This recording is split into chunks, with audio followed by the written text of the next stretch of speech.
Buenas tardes, compañeros, me presento.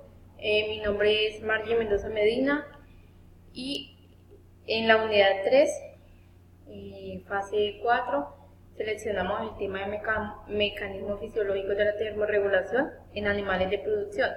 La presentación la realicé en compañía de la compañera Laura, pero en el momento no pudo estar acompañándome a realizar la presentación y el video por un pequeño inconveniente que tuvo. Bueno, compañeros, iniciamos. Unidad 3, el director de grupo Danilo Bonilla. Introducción. La siguiente presentación tiene como fin describir cada uno de los principios y cada uno de los procesos dentro de la fisiología de la termorregulación animal, asimismo la importancia del proceso el proceso homeostático, ese mecanismo, cómo funciona y cómo se interrelaciona en cada una de las especies, teniendo en cuenta cómo cada uno de los animales homeotermos mantienen esa temperatura corporal, y además teniendo en cuenta algo súper importante que es la fisiología. La fisiología, ya que comprende los diferentes sistemas fisiológicos, y esos diferentes sistemas son los que califican y diferencian. Bueno, entonces es muy importante seleccionar, cuando estamos en un sistema productivo, pues dividir como los animales, porque estos se dividen en endotermos y ectotermos, tener en cuenta nuestra especie a cuál pertenece. Muchos de estos animales usan el calor metabólico para mantener una temperatura interna estable, por lo general muy diferente a la del ambiente y muy diferente a la ambiental del ectotermo con los endotermos. Justificación. El estudio de las temáticas de esa fisiología de la termorregulación se basa en una proporción, lo cual el estudiante puede fundamentar sus conocimientos y asimismo ir a desarrollar esas funciones en un campo, por decirlo así, teniendo en cuenta una mejor comprensión, una afinidad más en los materiales, en el área de la ciencia en el cual cada uno se prepara, para así determinar la fisiología de cada animal y abarcar estos conceptos básicos que son súper importantes y generalmente en todo, teniendo en cuenta ese equilibrio hídrico que fundamenta mucho en el tema de la termorregulación animal. El objetivo principal es, además de analizar, también comprender cómo es el comportamiento cómo son esos comportamientos anormales del animal cuando existe un proceso fisiológico de termorregulación, y asimismo ir analizando por qué o cómo voy a solucionar ese inconveniente en un sistema de producción. Los objetivos específicos, ese es nuestro principal objetivo, que es desarrollar las lecturas previas para así tener conocimiento y el apoyo del material que nos brindan para desarrollo de cada una de las actividades, identificar el funcionamiento y también la interacción fisiológica del trabajo animal. Es así como se fundamenta, cómo se realiza la termorregulación de sí mismo, y desarrollar y analizar cada uno de los procesos de la fisiología de la termorregulación, tanto factores internos como factores externos, cómo afecta y cómo se controla. Por ejemplo, en esta imagen podemos ver que no solo el animal puede tener un choque, por decir así, de manera externa, no, también la parte interna, el estrés medioambiental, microbiano, el estrés social, el físico, tanto el inmunológico como el nutricional, se ven involucrados en los componentes del trabajo que realiza a diario el animal, y esto provoca ciertos comportamientos en él que puede llegar a un estrés extremo en la termorregulación y estos procesos como tal.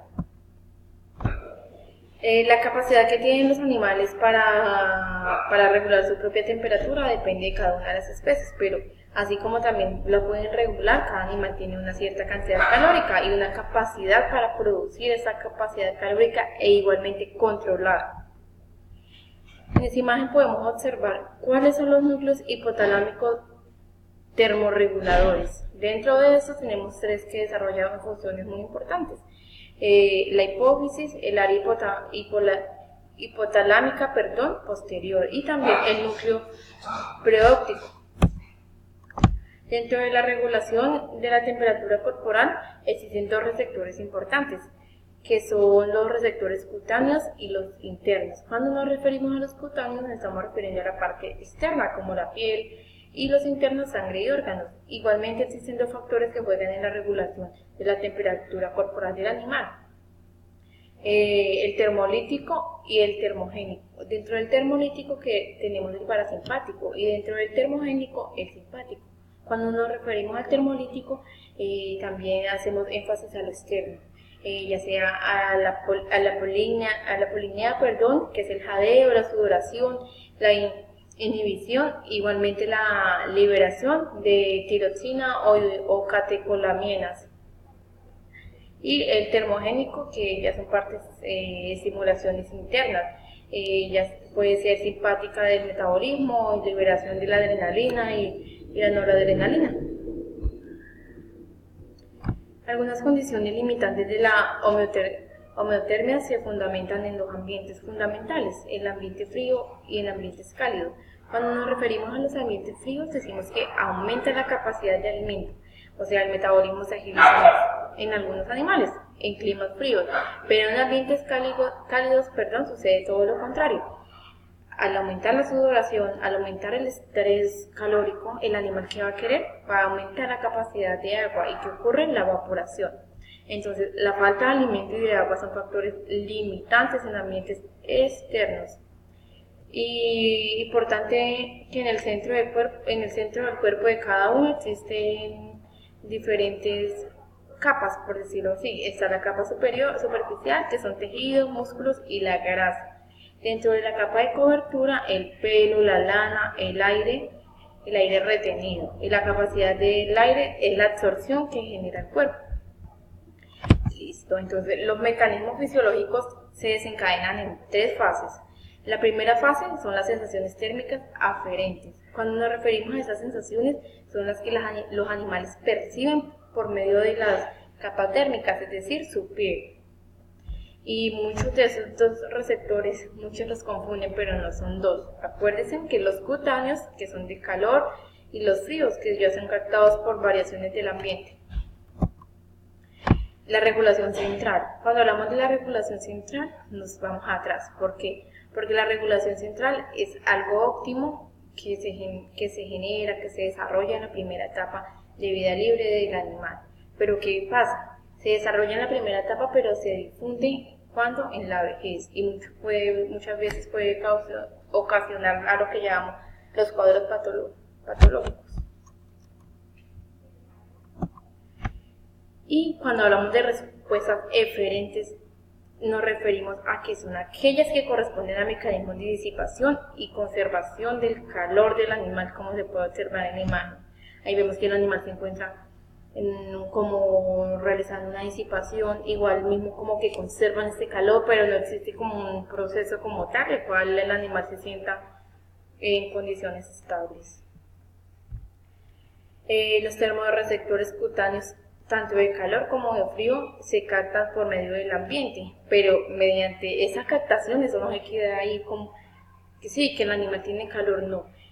Al animal sentir esa captación, bien sea calor, bien sea frío, ¿qué pasa? Se envían esas aferencias a áreas sensoriales. Por ejemplo, acá estamos hablando de las corticales y el hipotálamo, entonces como que listo, le avisa al animal y ahí es donde se empieza a realizar ese proceso de termorregulación. Cuando existe la disipación de calor, entonces algunos de los mecanismos son la radiación. ¿Qué ocurre en la radiación?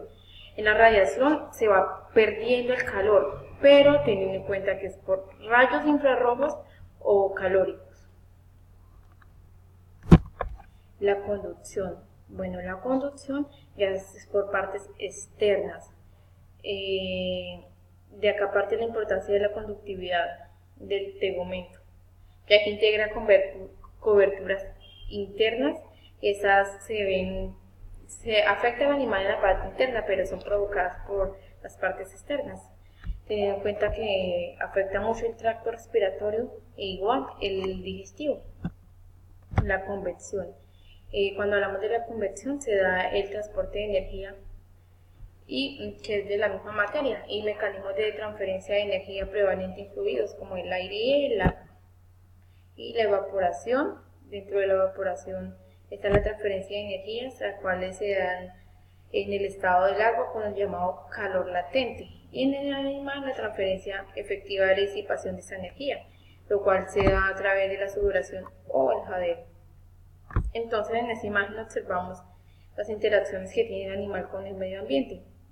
La luz solar reflejada, la luz solar directa, la dispersa, la reflejada, perdón, entonces ya se da la emitida, la conducción por el piso, la evaporación y la convección que viene de la parte externa atmosférica. Bueno, por último tenemos las conclusiones.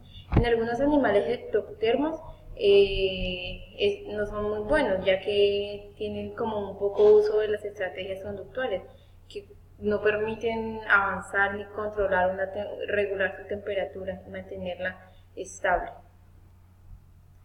Para concluir, los animales también tienen estructuras corporales y, como lo habíamos hablando, las respuestas fisiológicas que pueden intercambiar con el medio ambiente, es decir, los mecanismos circulatorios como alteraciones a los patrones, de sangre, aislamiento, al sentir ya esa termorregulación súper extensa, entonces va a preferir alejarse, un jadeo y una sudoración de estrés.